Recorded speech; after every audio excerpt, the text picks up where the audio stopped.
So good morning, everyone, and thank you for making out today. The last time that someone presented Wilm tumor in grand rounds was in 2008.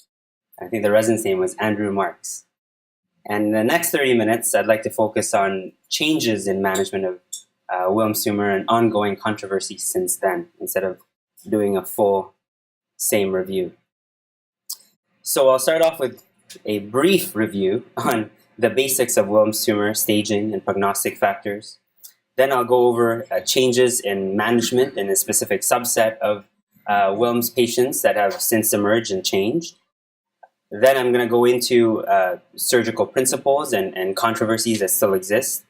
And last but not least, as these patients are surviving into adulthood, I will be talking about late effects of pediatric oncology treatment. So the basics. Wilm's tumor, also known as nephroblastomatosis, develops from immature renal elements. Histologically, it classically has a triphasic pattern of blastemo, epithelial, and stromal components. And on the right side, on the top, you'll see the stromal components in pink, and a high-power section below shows the epithelial components, which look like the collecting duct cells, and the blastemo components with a rich purple hue. The absence or predominance of certain elements, such as blastemo predominance, for example, have prognostic implications. In itself, Wilms occurs in 7.8 cases per million population, and that number in itself makes it the most common malignant pediatric tumor, but still pale in comparison to the numbers for adult tumors like renal cell, for example, or prostate. The overwhelming majority of patients with Wilms present with an asymptomatic, palpable abdominal mass. In this photo to the right, you could appreciate that not just the distension of the abdomen, but the superficial veins that are quite dilated, probably either from invasion of cava or just the mass effect in itself. 20% are symptomatic when they present: hematuria, flank pain, fever, hypertension, and most present by the age of 5. And if it does metastasize, it usually goes to the liver or the lungs. This is like an advanced RCC that used to show up and emerge way back when. Wilm's tumors can also be part of different syndromes, and I highlighted to you the most common ones here, and there are a few more that are omitted. But by far the greatest risks of Wilm's are in Wagger or Wilm's, aniridia, GU anomalies, and mental retardation, or Denny-Drash. In fact, for Denny-Drash, for example, if they already have renal failure as part of the disease, you even do prophylactic nephrectomy on the remaining kidney just to decrease their chance of getting Wilms, so that they don't have to wait when the time comes for transplant, to wait until that post-malignancy period. As our understanding of Wilms improves over the past 2 decades, there are some demonstrated pathologic prognostic factors, and these are blastemal or anaplastic histology, or loss of heterozygosity in chromosomes 1p and 16q, and gain of function in chromosome 1q. Presence of any of these factors can greatly impact chemotherapy and radiation therapy treatment for these patients in the postoperative setting. In pediatric oncology, the survival of Wilm tumors has been a tremendous success story. And as you can see, 1965 seems to be the turning point of this, and that was when they started doing vincristine and actinomycin chemotherapy. Contemporary management now enables these patients to live longer, well into adulthood. This is similar to what happened in testes cancer with cisplatin-based therapy, where when they started doing that, survival just went up and shot through the roof. From a historical standpoint, because survival of Wilm tumor was so poor in Europe and North America, multidisciplinary and multi-institutional collaborations were formed to try to understand and how we can improve outcomes for these patients. In the North American side, this resulted in NWITS, or National Wilm Tumor Study Group, which then formed into now the Children's Oncology Group. And in Europe, it was the International Society of Pediatric Oncology. Both groups agree that multimodal therapy is a cornerstone of Wilm's management, but they do differ philosophically in how they tackle these tumors. In the INWITS group, North America, surgical resection is done first prior to any adjuvant therapy, with a few exceptions. There are some advantages for this, like early accurate diagnosis and histologic assessment of the tumor itself. And patients who have benign tumors do not get unnecessary chemotherapy. In the European protocol, everyone would get neoadjuvant chemotherapy for 4 weeks, and then they would get surgical resection for staging and to get pathology. The advantages of this side is that if you give chemotherapy first, it reduces tumor volume, may make surgery easier, and there's decreased tumor spillage, which is in itself quite bad and upstages these patients. It also serves as a litmus test, as you can see how the tumor responds already to chemotherapy. And then after surgery, you can potentially reduce treatment intensity based on the pathology and how that response was. Here at Children's, as in most of North America, we follow the NWITS approach. The important thing to note, though, is that regardless of which camp you are in, survival is equal between both approaches.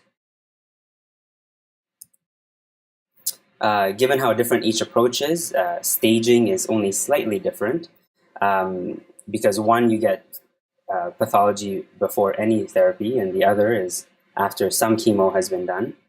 But the big thing here is that both are based on surgical pathology.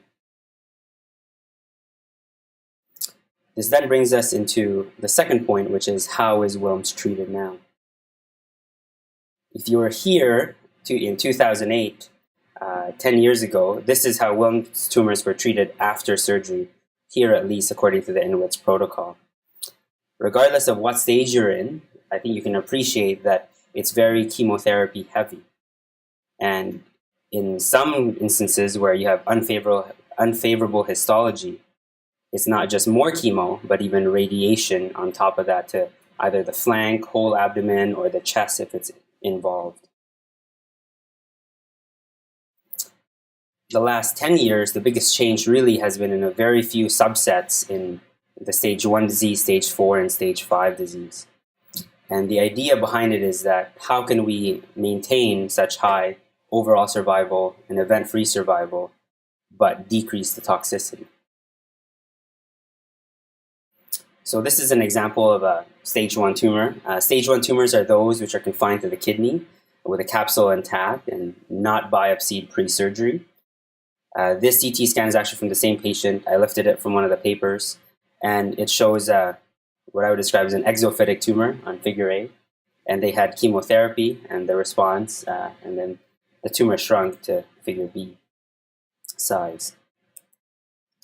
So in 2017, so last year, one of the big children's oncology group studies published the first of a few results.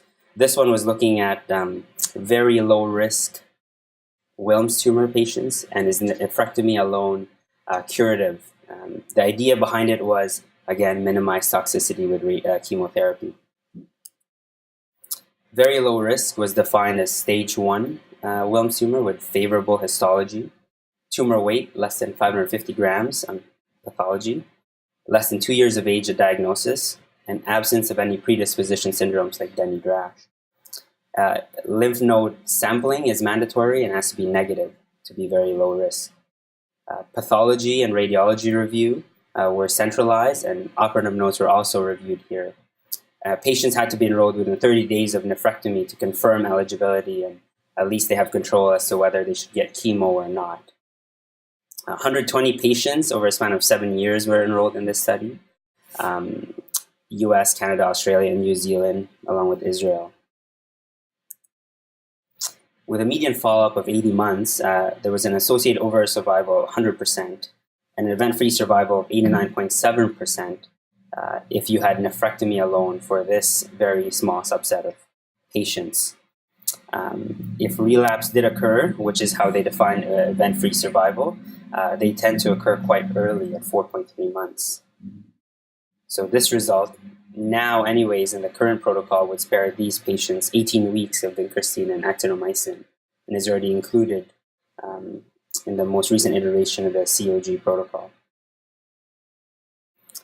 There are some important points to consider, though, for this, as that if the patient relapsed, they were treated with 3-regimen chemotherapy and radiation, similar to if they were upstage. And it makes you question as to whether relapse would have been avoidable if these patients received chemotherapy to begin with. Where it stands right now is that you counsel the patient that there's a 10% risk of this happening, and the potential of which is that you get more therapy than you would have had if you were to relapse. The next development has been in stage 4 Wilm's patients, where there is a presence of metastasis to lymph nodes or lungs. So on the left side, on the CT scan, you see a lung met on the left lobe of the lung at the back, and on the right side, on the right lobe of the lung, same patient, different slice. For this paper, what they were looking at was that if patients had a lung metastasis alone and they had favorable histology, can we spare them from radiation therapy? They still get chemo. The aim is to reduce exposure to radiation in these patients while improving or maintaining relapse rate or overall survival. Patients who had favorable histology and lung metastasis were the only ones included. After nephrectomy, these patients had 6 weeks of chemotherapy followed by chest CT. If patients had a complete response, they continued on chemotherapy alone and no radiotherapy. If they had either adverse prognostic factors on pathology, or they had partial response or stable disease, they would get more chemotherapy and radiation. If they were not sure what the nodule was, if this was a metastasis, then they'd have to do a biopsy and tailor it accordingly. 297 patients were enrolled, and 133 of the 297 responded completely, and 124 of the 133 were the ones that had the most favorable pathology. For these patients, complete response of the lung nodules were 80%, event-free survival, and overall survival was 96%. If you did not satisfy this criteria and they had to give you chemotherapy and radiation, overall survival was quite similar. So from this, one thing that we can put things in perspective is that when you compare this to previous outcomes already from the last iteration, these patients are already living longer to begin with. Overall survival 96% versus 84% prior. And one of the big things that they commented on was that 10 years ago, they would always wonder what to do with a nodule that you see on CT but not on X-ray. Some people would treat it as positive for metastasis. Others would say, I'll wait till I see it on X-ray.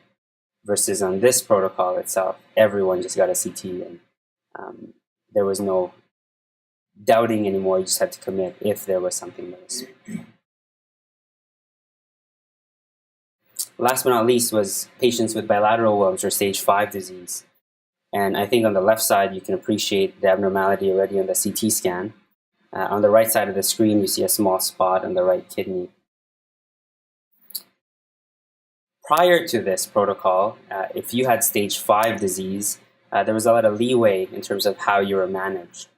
Some patients were biopsied up front. Some patients had chemotherapy, and if they had a partial response, they get even more chemo prior to doing anything. And the aim of this study was to see if we can do a standardized protocol, and if that improves overall survival, and if that also enables clinicians or surgeons to at least preserve at least one renal unit. The study was opened between 2009 and 2015, and inclusion criteria is listed above. One of the big things that I want to point out is that patients can enroll without a biopsy, so radiologic diagnosis was enough. All patients had 6 weeks of triple agent chemotherapy, and at 6 weeks, a CT scan was performed. If it was resectable, then you would do a bilateral partial. If it was not resectable but some response, you do more chemo. If no response at all, then you do a biopsy. regardless at 12 weeks, you had to do something surgically. 189 patients met the inclusion criteria for the study. A quarter of the patient had unfavorable histology, so some form of anaplasia. With regards to renal units saved, only 4 patients, or 2.5%, required bilateral nephrectomy. Excuse me. Half had a nephrectomy on one side and a partial on the other, and about a third had partial on both sides. The take-home point that I got from this study was that in this standardized protocol, the 4-year event-free and overall survival was significantly better compared to the results from the prior large landmark trial for this group. Overall survival went up from 80 to 95% at 4 years, and event-free survival, or relapse rate, essentially improved from 56% to 82%. Median time to relapse was 15 months. So in the last 10 years, these are the changes that I included in red. And the biggest thing really is that how picking apart these patients that we can continue to have good outcomes for, but decrease toxicity. And I did not include stage 5 in the prior slide because of the heterogeneity in how it was treated. So this is what it looks like now in the current iteration of the protocols, and these are the data. Moving on from chemotherapy to surgery. From both guidelines, European or North American, a generous, open, transperitoneal transverse approach is what is advocated for. Radical nephrectomy is the standard. Lymph node sampling is mandatory. It's not necessarily dissection. There's no templates or anything. And nephron-sparing surgery is only indicated in very select cases. This is again done, open approach. Lymph nodes still need to be sampled. And the picture on the right shows a perfect example of how big a Wilm tumor can get, taken out in its entirety with no signs of rupture. Yes? Is the chemotherapy before They think it's shrinkage more than anything. it doesn't include From my understanding. I don't think. Maybe a little bit more. A little bit easier because you get the pseudocapsule around the tumor.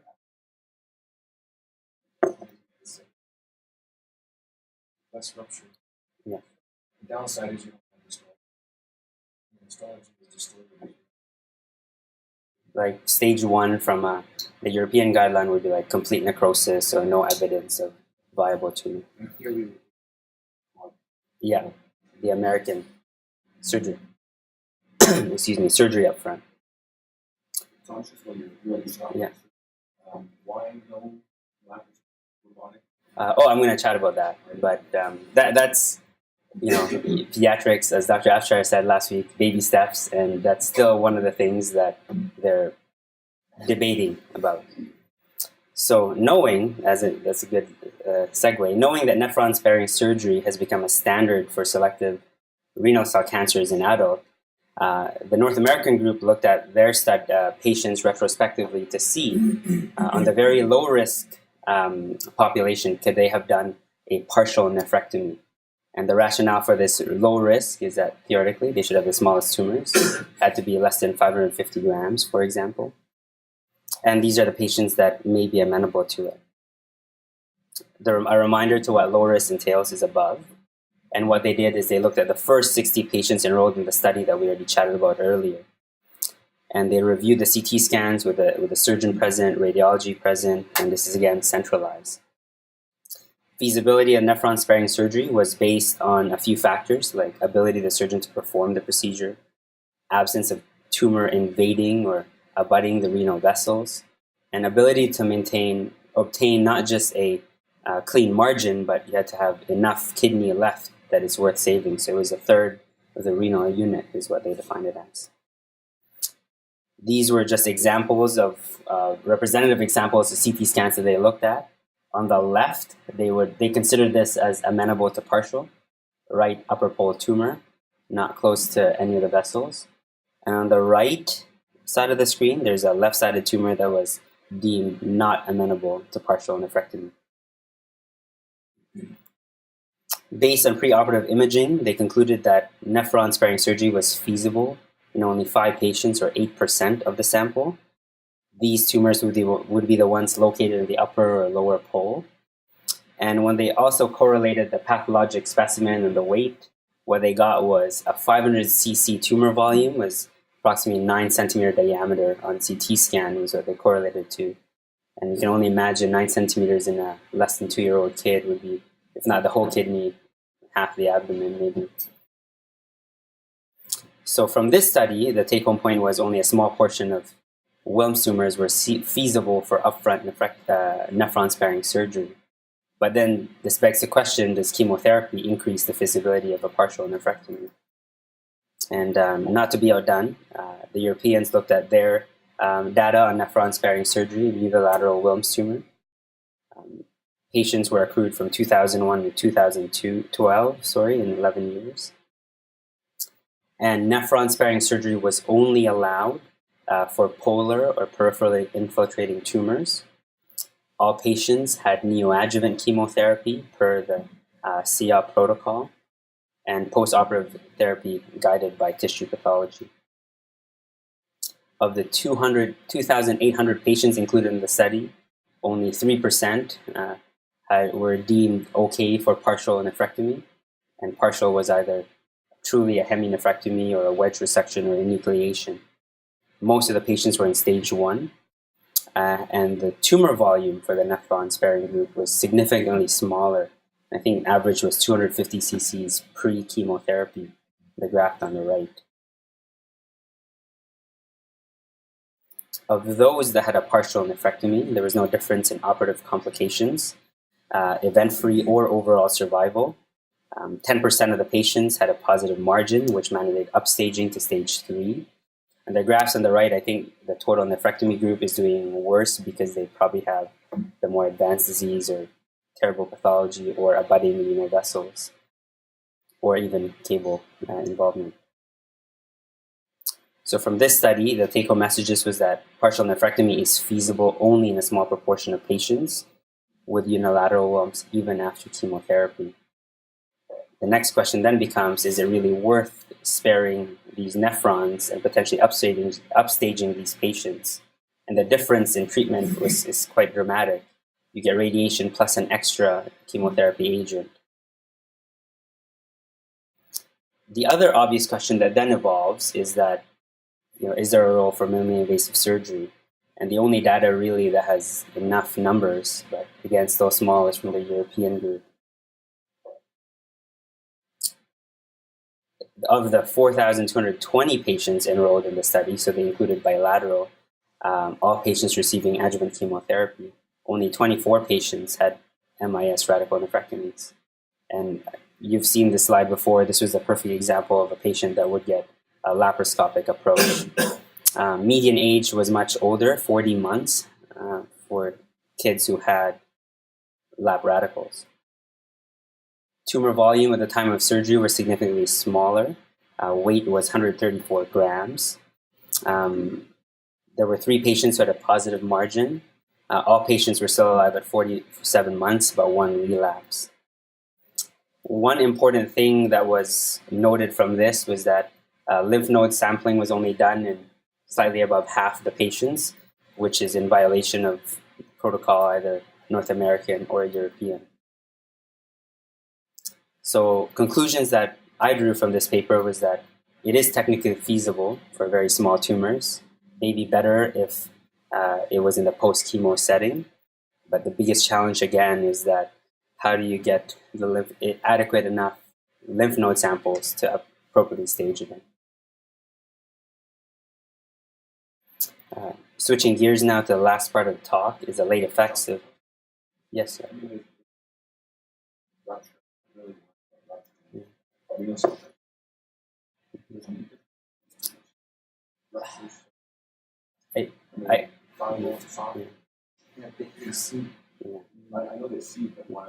I wonder if it outgrows itself. It gets so big that I wonder if it just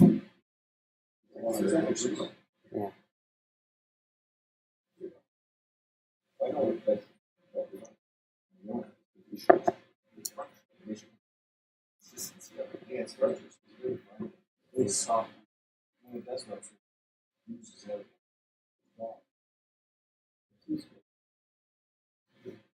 And one of the things they also commented was on a scan, if it looks like it's invading other structures, chances are in the operating room, and correct me if I'm wrong, it's not, but it's so malleable that it's just imprinting on it, and you can tease it off. One of the things. And I think presumably the biology of the you get a lot of treatment. Yes. Without that. Yeah.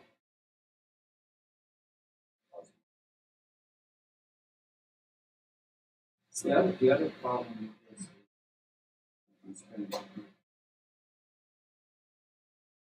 it's multiple value. So once you do the partial nephrectomy, that leaves that's why And it's the same reason why if you biopsy them, you can't do it perk. You have to do it open. If you spill anything, then they get radiated. That's presumably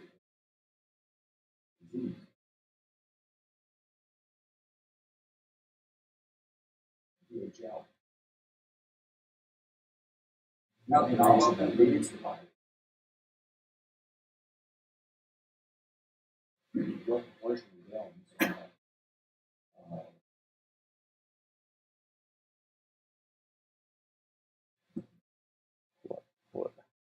I don't know but if they have WT1 alteration, they have a very high chance of getting Wilms.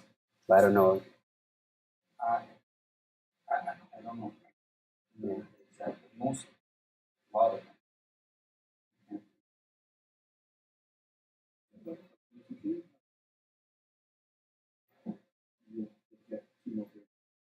Yes. I just do that. You ever do that, Peter?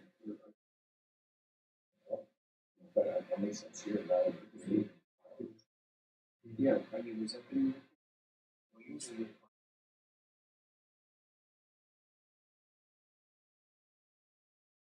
Okay.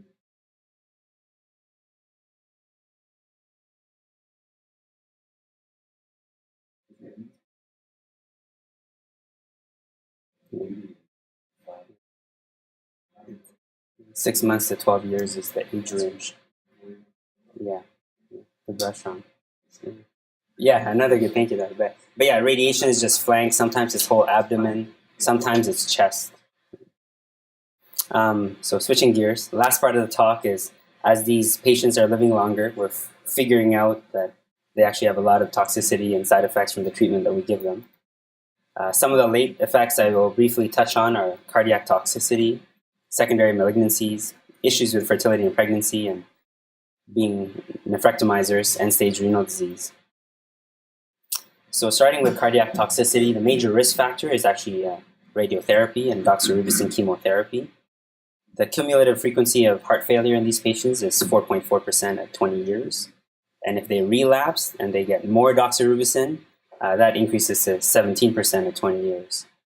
And to put things in perspective, when these are all cohort studies and questionnaires and retrospective, is that if you compare them to their sibling controls that did not get chemo radiation, they're 24 times more likely to get heart failure. When it comes to secondary malignancies, cumulative incidence is 3% at 25 years. The most common is a sarcoma. Other malignancies that are common are breast, bone, and melanoma. And leukemia is somewhere down there. When it comes to pregnancy risk, radiation to the flank or whole abdomen is the biggest risk factor.